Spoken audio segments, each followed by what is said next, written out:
Vamos a tomar contacto hasta ahora con Víctor Fuentes, el gerente de políticas públicas del Instituto Peruano de Economía, IPE, y como siempre le agradecemos la amabilidad de compartir esta comunicación a través de RCR, Red de Comunicación Regional. Víctor, buen día. Gracias por atender la comunicación con RCR. Hola José, buenos días. El pasado domingo el Instituto Peruano de Economía presentó un interesante informe en el diario El Comercio, ¿no? Donde señala que los recursos adicionales que han sido destinados para afrontar el fenómeno del niño solo se han utilizado el 20%. ¿Qué es lo que está ocurriendo realmente, Víctor? Porque esto es bastante preocupante. Estamos ante un inminente niño costero o niño global y simplemente los fondos no se utilizan para los fines que han sido determinados. Gracias José. Sí, efectivamente, digamos, primero que observamos es un rápido incremento en las probabilidades de un fenómeno del niño en los últimos tres meses, ¿no? La probabilidad de que el niño sea débil ha pasado de 40% a menos del 10% en este periodo, ¿no? Esto va a tener, digamos, como mencionas, implicancias severas para diciembre, pero sobre todo para el verano del 24, ¿no? Y en este contexto hay que recordar, digamos, que ya se venía con un presupuesto inicial para atender diferentes actividades, como por ejemplo la descolmatación de ríos y quebradas, ¿no? Y sobre eso se agregaron más de 4.000 millones de soles para, digamos, de emergencia, para acelerar las intervenciones destinadas a evitar un impacto severo del fenómeno del niño, ¿no? Y efectivamente, de este adicional, ¿no? El avance es de 20% en total, ¿no? Si uno hace la desagregación por programas, por sectores, por regiones, encontramos cifras un poco más preocupantes todavía.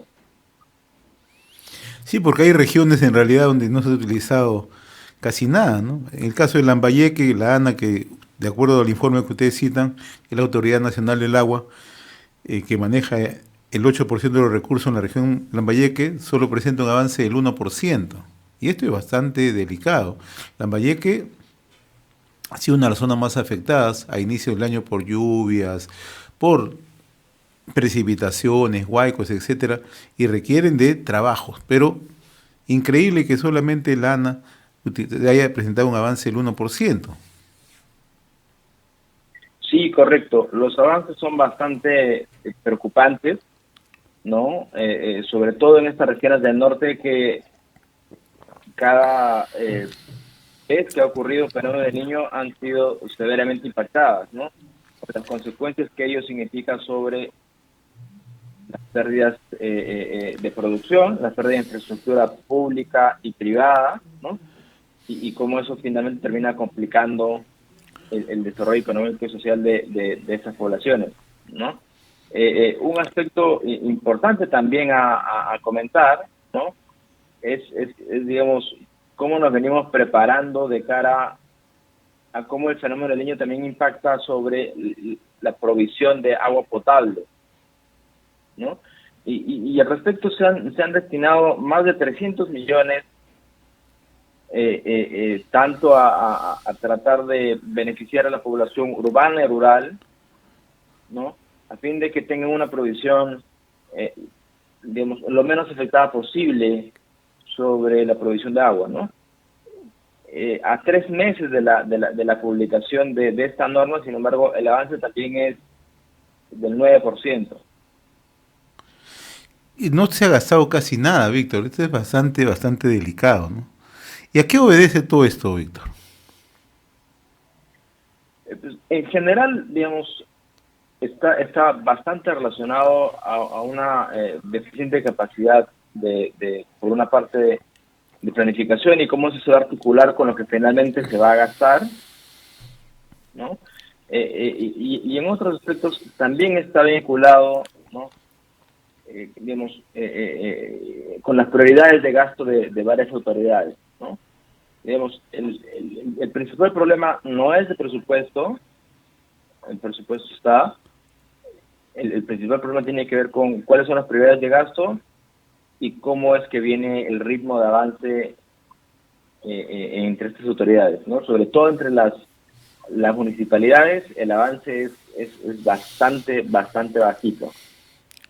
Y claro, vamos a encontrar regiones, ¿no? En las que, digamos, el avance está más pegado, por ejemplo, a 40, 50%, ¿no? Y hay otras en las que está como en Puno, más pegado al 1%, ¿no? Otra manera de ver, digamos, estas debilidades institucionales, ¿no? Es revisar cómo estos presupuestos adicionales para el ANA, ¿no? Significa que en el 2023 tiene un presupuesto de más o menos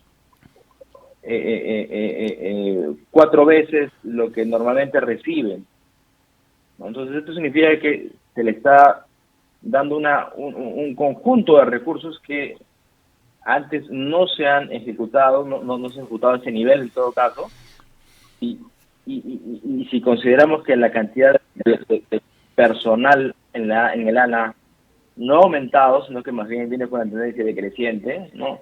Eso también complica las posibilidades de ejecutar estos recursos adecuadamente.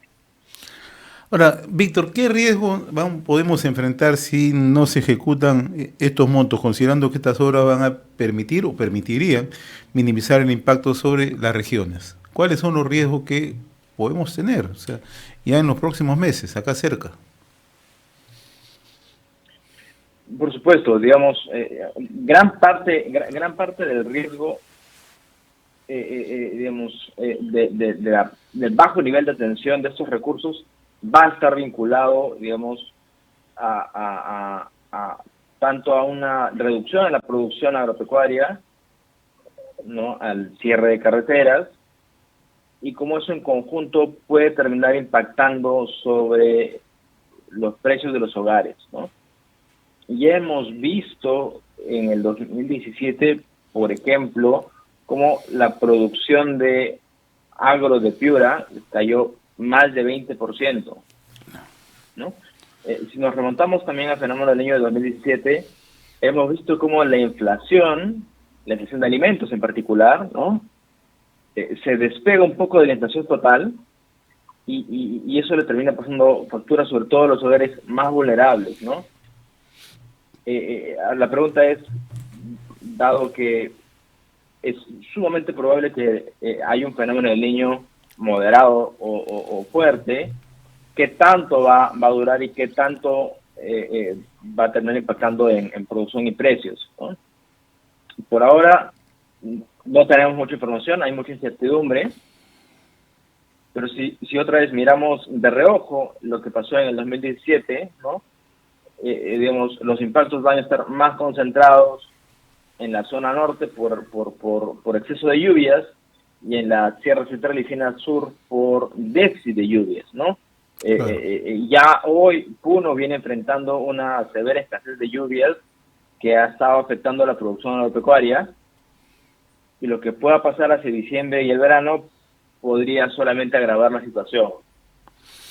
Y respecto a la inflación, el fenómeno del año 2017 significó un incremento en los precios de los alimentos respecto de la inflación total por aproximadamente 6 a 7 meses, ¿no?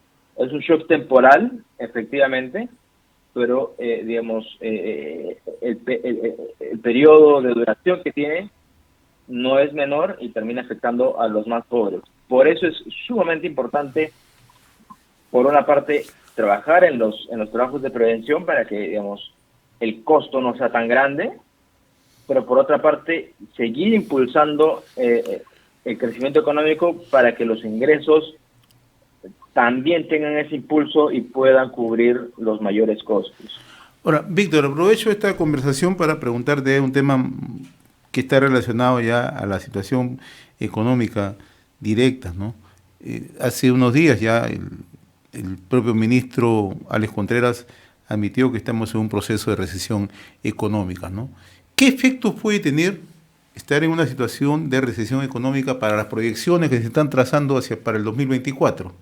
O sea, ya las condiciones no son normales. O sea, que va a tener un efecto sobre las proyecciones. Se proyectaba un crecimiento de 2.2, que es bastante magro, pero aún así, ¿no? En recesión, ¿qué efectos puede tener esto? A ver, yo creo que es importante poner en perspectiva la noticia del viernes, del sábado, ¿no? Digamos, en general, la situación económica del viernes es la misma que estamos enfrentando hoy día martes. Es decir, seguimos igual de mal, ¿no? Entonces, en términos de lo que viene hacia adelante, ¿no?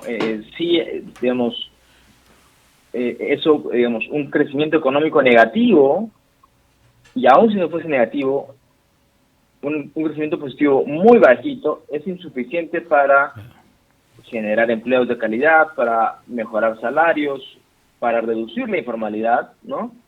Y en conjunto para volver a la senda de reducción de la pobreza. Esos son los principales efectos que va a tener la situación económica actual, ¿no? Pero, digamos, transmitiendo mensajes un poquito más de calma y digamos, de paciencia para los hogares, ¿no? La situación económica, otra vez, es la misma que veíamos el viernes antes del anuncio y la que tenemos hoy día, ¿no? Digamos, no debería invitar la palabra recesión al pánico. Sí nos debería invitar a reflexionar sobre cómo venimos avanzando en reactivar la economía, ¿no? Y sobre eso sí ha habido muy poco avance.